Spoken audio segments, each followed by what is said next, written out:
Before we dive into today's episode, I want to take a moment to address something important. Today, we will be discussing some sensitive topics and information that may be distressing or triggering for some listeners. Your mental health and well-being is a top priority. If at any point you feel uncomfortable or overwhelmed, I encourage you to take a break, step away, or seek support from a trusted friend, family member, or a mental health professional. Remember, it's okay to put yourself first. Taking care of your mental health is crucial, and there are resources available if you need them. I've included some helpful links and contact information in the show notes for anyone who may need support. Thank you for listening, and please take care of yourselves.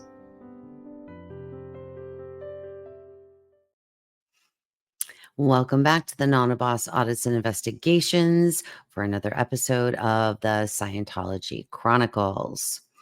And today we're going to jump right in. All right. This is a disconnection story from 1968, November 22nd, 1968. And it's sad, but it is a quick one, but does involve some sensitive material.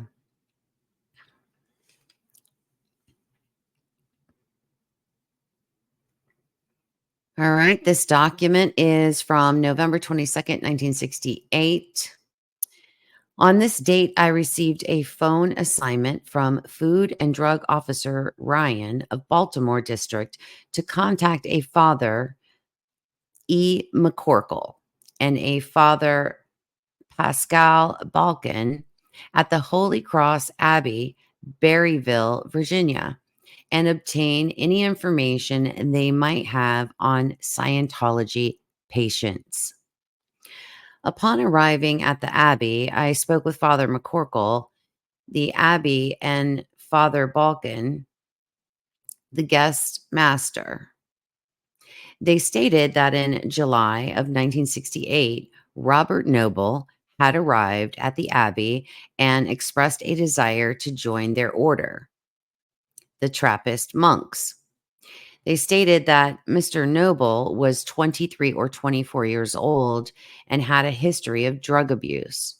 During 1967, he was associated with hippie groups around Los Angeles, California. Though he had apparently returned to normal and given up drugs, they did not feel he was ready to join the Trappist order. He came to the Abbey 3 to 4 times a month to spend several days from July until October of 1968. The monks suggested that he try psychotherapy. He agreed to this and started sessions with a Dr. Hall of Washington, D.C., but broke off after only 2 sessions. The monks persuaded him to resume treatment with Dr. James Foy of Psychiatric Section of Georgetown University Hospital, Washington, D.C.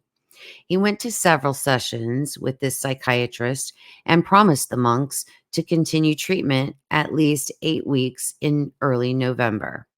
The monks received a phone call from his mother stating that both she and Mr. Noble had received Scientology, quote unquote, disconnect letters from their son, in which he indicated that he was now a Scientologist and was breaking off affiliations with them.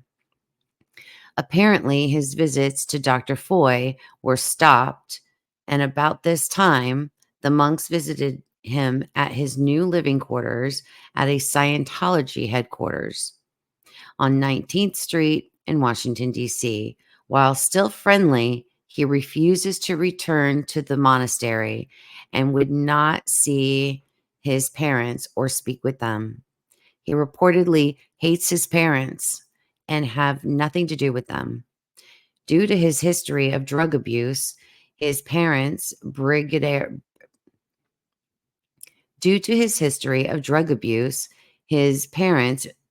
Brigadier General and Mrs. Charles Noble, of Virginia are very worried.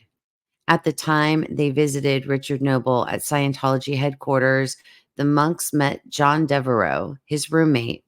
They learned that John Devereaux's uncle lived on a farm near the Abbey.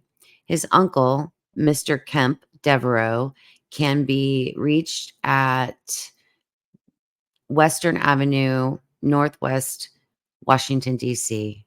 John Devereaux is approximately the same age as Bob Noble and apparently suffers similar mental problems. He reportedly also hates his parents and will have nothing to do with them since joining Scientology.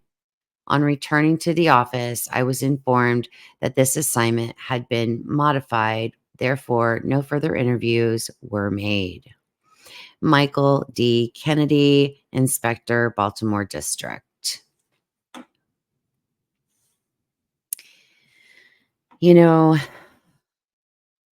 I I don't know, in all honesty, what Scientology really does to the mind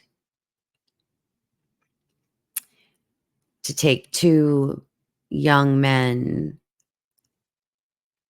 and twist their minds. It's just so disheartening. Tell me in the comments what you think about this story. Spread love and kindness. No more kids in Scientology. Kids can't consent. And I'll see you on the next one.